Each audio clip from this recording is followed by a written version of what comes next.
Hello दोस्तों, profit and loss का NTPC exam में पूछा गया क्वेश्चन है जो नया टाइप का है। इसको हम लोग डिस्कस करते हैं। ये बहुत ही कम लोग जो है एग्जाम में बना पाए हैं। आइए इस क्वेश्चन को हम लोग समझते हैं। क्वेश्चन नंबर 1 देखिए, इसमें कह रहा है यदि किसी बिस्तर का विक्रय मूल्य प्रारंभिक मूल्य का 2 गुना है। मतलब प्रारंभिक विक्रय मूल्य डबल होता है, विक्रय मूल्य जो पहले था उसका 2 गुना हो गया। जैसे विक्रय मूल्य अगर पहले 100 था तो 200 हो गया, ठीक है। और विक्रय मूल्य हम लोग मानेंगे। कहता लाभ प्रारंभिक लाभ 7 गुना हो गया। तो लाभ जो है, जो शुरू में लाभ हो रहा था उसका 7 गुना हो गया। तो शुरू में अगर हम लाभ समझेंगे कि पी हो रहा है, ठीक है, तो हम कह सकते हैं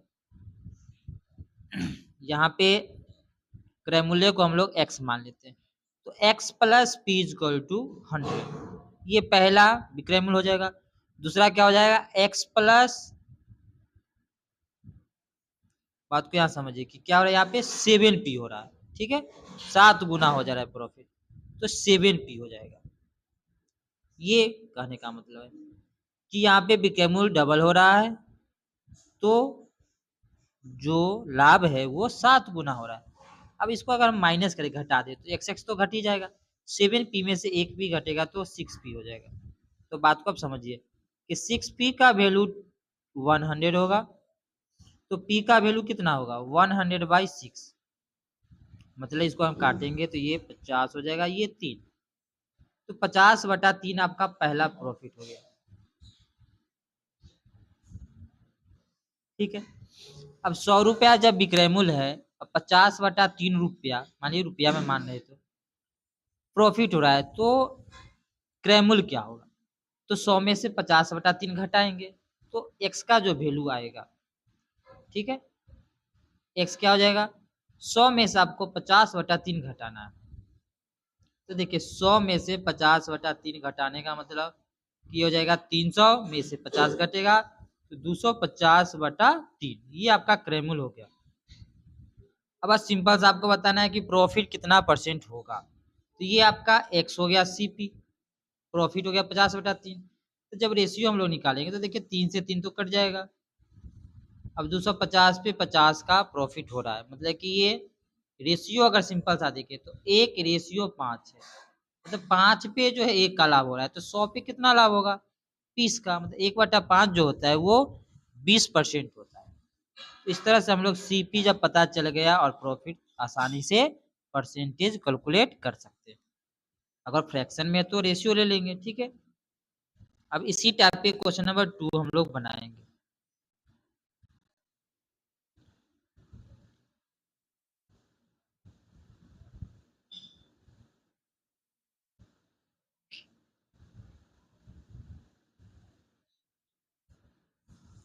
तो आइए देखते हैं क्वेश्चन नंबर 2।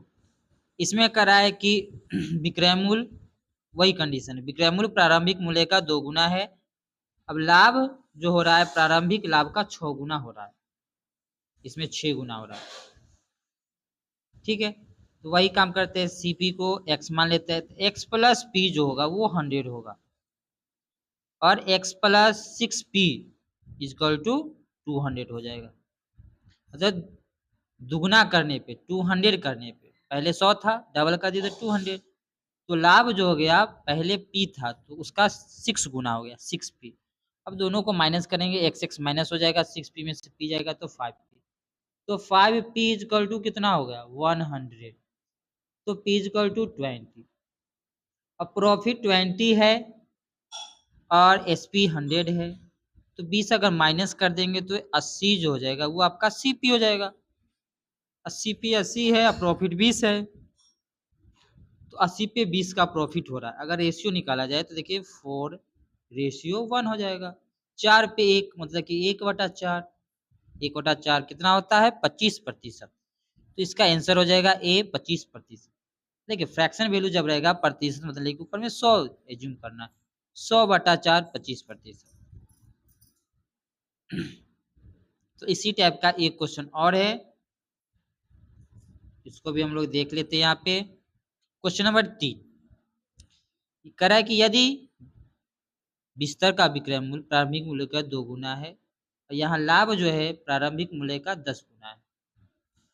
तो अब हम समझ गए हैं कि अब अगर प्रैक्टिस कर लेते हो तो समझिए कि सीपी तो सेम रहेगा, है ना? पहले पी है, उसके बाद 10 पी होगा, तो 10 पी में से पी घटेगा तो 9 पी, तो डायरेक्ट हम लोग लिख देंगे कि 9 पी इक्वल टू 100 होने वाला है। तो प्रॉफिट कितना हो जाएगा 100/9। अब पहला जो है सी एस पी वो तो 100 होता है जैसे ये है ना?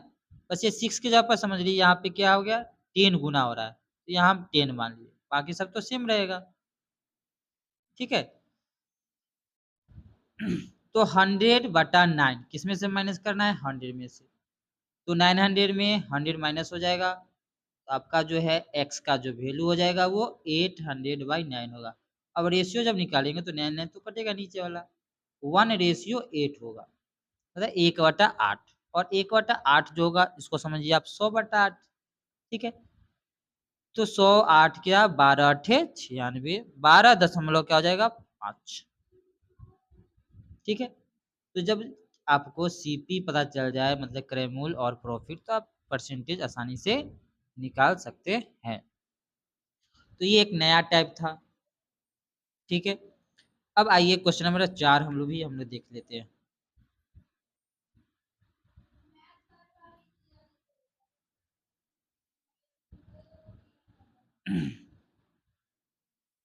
तो क्वेश्चन नंबर 4 देखिए इसमें क्या कह रहा है आपसे।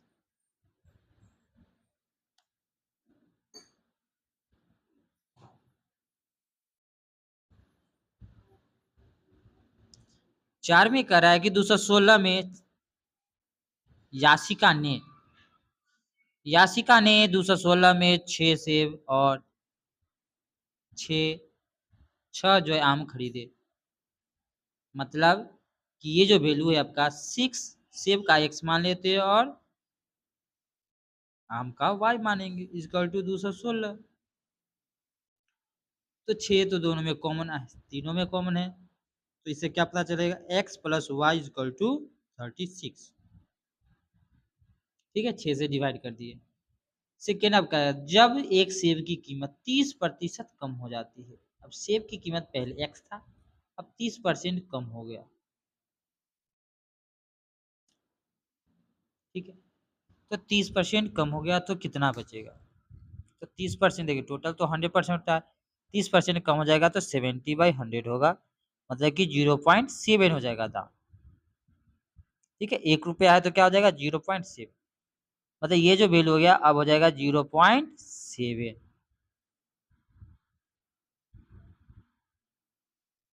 एक्स। मतलब एक्स है तो अब क्या हो जाएगा 0.7 एक्स।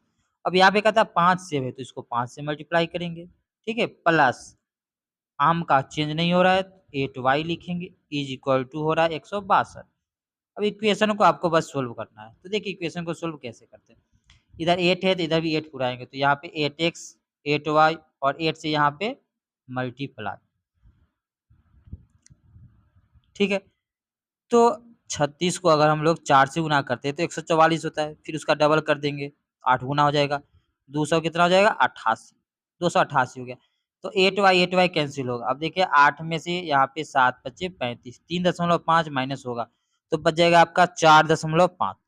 इस बात को अब थोड़ा सा समझ लेना, 4.5 बच गया, इधर हम माइनस करेंगे 8 में से 2 जाएगा तो 6, 8 में से 6 जाएगा तो 2, 126 हो गया।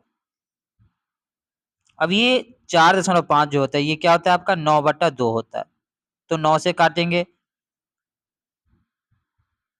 14 नमा 126, तो x का वैल्यू हो जाएगा 14 और 2 को गुना करेंगे 28। बस x का वैल्यू आपको 28 पता चल गया। तो y का वैल्यू जो इसमें माइनस कर देंगे तो 36 में 28 तो 8, y का वैल्यू 8। अब जो कुछ भी पूछेगा वो बता सकते हैं। तो यहाँ पे देखिए 7 सेब है तो 28 सती कितना होगा। ठीक है, तो यहाँ देखिए 8 सते 56 हो गया और 7 दूनी 14 और 5 196 हो जाएगा, प्लस आम कितने हैं 2 ही आम है तो 8 दूनी 16, 196 में जब 16 जोड़ेंगे, पहले 6 जोड़े 202 प्लस 10 तो 212